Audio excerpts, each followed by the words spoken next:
All right, so today we're actually going to count our strides in a line, how we're going to walk those out. Behind me, I've set out a 48-foot line. That means there's 48 feet between the first jump and the second jump, and we generally walk an unrelated distance, which is more than 2 unjumping strides between a jump. In this case, it's 3. So we take 48 feet, we divide it by 12, and we take away 1 to come up with how many feet are in it.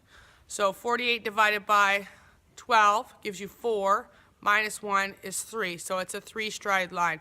And the reason why we minus the 1 is actually because that's your landing and takeoff. So we usually account for in a 12-foot stride, you have a 6-foot landing and takeoff. And this is what I call the textbook version, so there's always a few things that that can change the stride in a line: the size of the indoor, the size of the horse, the height you're jumping. You know, if you're at cross poles, you probably don't need 12 feet for landing and takeoff. We usually start at 10. So if I'm on a small pony and I'm riding a cross pole and I'm in an indoor riding ring, I'll probably work on 10. If I were on a 16-hand horse working on cross poles, I'd probably work on an 11-foot stride. If the jump started to get a bit higher, I'd stay there for a little bit. Probably not until I got to 2, 9, or 3 foot would I actually put it out at a full 12-foot stride. Remember that the length of stride is not based on how fast you go, but rather how far the legs stretch in each stride. The other thing I want to talk about real quick is how I get my step. I'm going to step 1, 2, 3, 1 stride. Sorry, 1 stride. And then I'm going to do 1, 2, 3, 2 strides. 1, 2, 3, 3 strides. Okay, and then I'm again going to take away 1 after I've walked the whole distance. Let's go ahead and walk the jump. The other thing you need to take in mind when you're actually riding the strides, to help your striding stay on stride, is actually just count. Landing 1, 2, 3, and then you'll be in takeoff. And that'll kind of give you an idea. So this is my 3-stride line.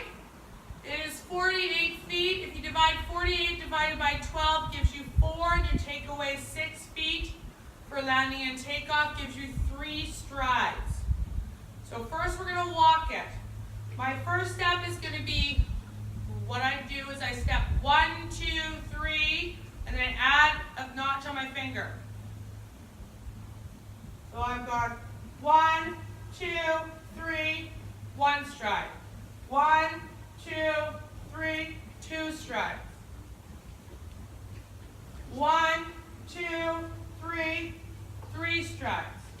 1, 2, 3, 4 strides. And then I take 1 away, which will give me my 3-stride line. So one of the key things is actually knowing how long your step is. You have to realize that your step is 3 feet if you do what I do and count 1, 2, 3, 4. 1, 2, 3, 4. So what I actually do when I first started walking my strides, I actually first walked it with the measuring tape and made sure I was stepping 3 feet each time. I suggest you do that too. It's pretty easy. You can take out a yardstick or a measuring tape. You can even take out a big tape and walk at the line until you get used to it, because you aren't really going to get a chance at the horse show to bring out your measuring tape to check to make sure you know the length of the line you're going to ride. Hope you enjoyed our video. Please feel free to subscribe or leave a comment and let us know what you'd like to see us cover. Thanks.